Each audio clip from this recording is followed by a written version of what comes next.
Hello, welcome along. It's the 11th of September. I'm Paul Anderson-Walsh, and this is Renew Every Morning. So, welcome.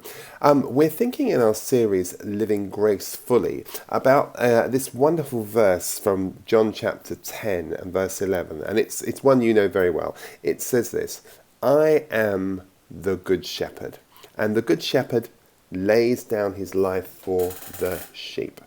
Now, this is a lovely statement, and it's interesting for a number of reasons. It's interesting, of course, because of what it implies in terms of what good shepherding means.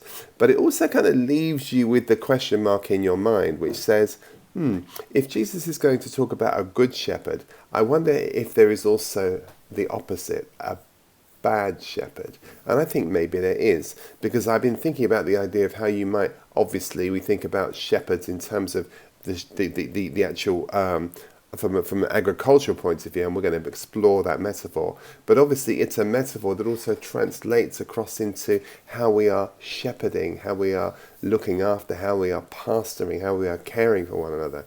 And it seems to me that there are good shepherds, good pastors, and bad shepherds, bad pastors. Yeah, I'm sorry to say that, but I think that's fairly obviously the case. And I suppose what distinguishes them is to do with motive and the power of motive. So maybe the good shepherd, and we'll see this come out as Jesus kind of begins to unpack this statement, serves because of love. Whereas maybe the bad shepherd, not necessarily just for this alone, but simply serves for pay. And it's not to say that getting paid to do your work is bad. The question is, what's the motive? For one, power is if you think about the theme, if it were about the power of presence, what happens here is that the good shepherd, as we well know, stays when the wolves come. Well, unfortunately, the bad shepherds run when the wolves disappear. There's a lovely little story that Jesus talks about the hireling, and you'll know exactly where he's talking about with that. One, maybe, or the other might be to do with the power of the relationship. So one knows the sheep deeply. In fact, in these agrarian days, they would know the sheep by name. Can you imagine that? Each and every individual sheep would have their own name. And there was something lovely about the relationship, because I'm told that if the shepherd called out to the sheep by name, the sheep knew the voice, recognized the voice of the shepherd as well. So it's very interesting. And Jesus talks about not so much good and bad, he talks about true and false shepherds. So I think this metaphor works, though, doesn't it? This contrast of ours works. So if on the one hand you have in the relationship dynamic, the sheep literally, the shepherd knows the sheep by name, maybe in the bad or the false environment, the sheep are simply treated as numbers. Oh, goodness gracious me. How many times have I seen that in the megachurch world? You have to count people because people count, not just the amount of them you've got, but because each and every one of them counts. There's a difference, isn't there, thematically, between the power of sacrifice. You've seen it very clearly here. The good shepherd laid down his life for his sheep. Well, the false shepherd or the bad shepherd, what they do is they preserve their life at the expense of the sheep.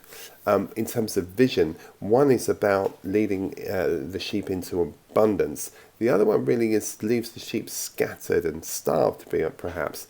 What about the power of authority? One is gentle-hearted, one is a servant. The other one is harsh, maybe, and self-protective. What about the power of the fruit? Well, here maybe the flock is nourished with the good shepherd and it multiplies. But maybe with the false shepherd or the bad shepherd, what happens is that the flock suffers and diminishes, perhaps. And maybe there's something of the power of the Spirit here, because one of them reflects definitely God's grace and the love and, just the love and grace of Christ, where the other one reflects law, spirit, fear, and control, maybe. And that's why it's been beautifully said before that under the law, the sheep lay down their life for the shepherd, but under grace, the shepherd lays down his life for the sheep. So it's a very nice image, and it's a good image for us here, I think, of about care and about responsibility. Psalm 23, perhaps the most beloved of all psalms, right? But the idea of the shepherd is the shepherd guides, they protect, they make sure that the flock finds pasture, that the flock finds water, and it's protected. At night, what happens is they stand guard over them, keeping the wolves away. In day, they lead them to safety. But as we've seen, not all shepherds are alike, obviously not. Some shepherds see sheep as a means to profit, of course. Some treat them roughly, some drive them with fear. Others only care until the danger appears and then they run. And Jesus really offers us and kind of steps into a very familiar picture and makes a very bold declaration. And he says this, I am the good shepherd. That's kind of unequivocal. And then he makes this promise. The good shepherd lays down his life for the sheep. And I love that. He doesn't say he lays down his life for some sheep. He doesn't say he lays down his life for the white sheep and not the black ones or the speckled ones. He just says he lays down his life for the sheep, full stop. So this is a very interesting one. So it's not just, I think, here about being a shepherd, not even just being a competent one, but it's about being a good one. And the measure of his goodness, the way he measures it, is sacrifice and that willingness to lay down his life for his flock. And I think that's really very lovely. So let's just quickly go back to the text again and just hear it once more. I am the good shepherd. And by the way, it doesn't say I am a good shepherd. It says I am the good shepherd. So that is a very high and important statement he's making. The good shepherd lays down his life for the sheep. And of course, self-evidently, he's talking about you and I and the relationship that we have with him. He is the good shepherd, regardless of whether we are bad sheep or not. He's the good shepherd. Whether we are behaviorally speckled or whatever else it might be, he is our shepherd, and he will lay his life down for each and every one of us. And Jesus is lovely here because he's contrasting himself, isn't he, with the hired hand, with the hireling. So the hireling tends the flock just for wages. When danger comes, wolves come, then the hired hand, he just obviously flees. Why? Because the sheep don't belong to him. He doesn't have an investment or a stake in their survival, but Jesus clearly does. And that's an important thing. The good shepherd is clearly different. He knows the sheep by name, his care is personal, and he's willing to risk everything, even his life, for their safety. And I just think we should just hold on to that. So quite obviously, if we think about the spiritual meaning for the hireling, because since Jesus has introduced him, what we see here is quite important. We see that the hireling is paid to look after the sheep. But he doesn't have ownership necessarily. He may love them in time, but he doesn't particularly that's not a requirement. He may come to be responsible for them, but he doesn't start with that as a mandate. And when danger comes, in this particular metaphor, wolves, the hireling runs away. Why? Because they're not his sheep. And that's an interesting thing. When they're your sheep, when they're your children, when they're your things, your business, your family, whatever else it might be, there's no running away then. You stand up for them and with them. So there's something here about thinking about the hireling as a metaphor, superficial versus sacrificial care. Maybe that's the thing he wants to point out. Something, of course, about true and false leadership, and I think this might be worth pulling through. This metaphor, in a way, seems to critique the religious leaders of that day and of today, who serve out of duty or personal gain rather than devotion to God and God's people. And the hireling, I think, represents leadership without heart. There's something about ownership here as well. Spiritually, the sheep belong to the shepherd. That's an important, the beloved possessions, the pearl of great price. But the hireling doesn't see him self-responsible for their well-being at that deepest level. And that's the difference, I suppose, between even custodianship, which is an honourable thing, and covenant. Covenant takes us to a very different place. So testing, it seems, in this idea reveals the truth. So when the wolf comes, and that wolf metaphorical of danger, of crisis, of persecution, of lack, of famine, of whatever else it might be, then the hireling just abandons, but the good shepherd stays. Why? Because a crisis exposes whether our faith and service and leadership is rooted in love or transaction. And so there's a little bit of work we need to do, perhaps, to just think about how we might apply this metaphor personally as well, internally. Am I approaching God? Is my approach to God, my engagement with God and for other people, as a hireling? Am I coming to him out of duty or fear or for what I can get from him? Or as a shepherd, out of love, out of relationship, out of genuine care? In other words, the hireling spirit is transactional. The shepherd spirit is transformational. I'll stay if it costs me everything. And so let's just watch for that, because I think that's worth thinking about. So remember, sheep, there's something nice about this whole idea of this metaphor. I've said already before that under the law the sheep die for the shepherd, but under grace the shepherd dies for the sheep, and that's a nice thing to pull through. So really this is about thinking about how maybe under the law we act as a kind of do we act out what seems to be, I don't know, how should I say this? It looks like there's a following that seems to be driven out of performance. Under grace, there's simply just this provision and this protection, and that is very, very clear, it seems to me. So remember, Jesus uses this metaphor many times. There's multiple layers for this. The good shepherd is this one we're looking at.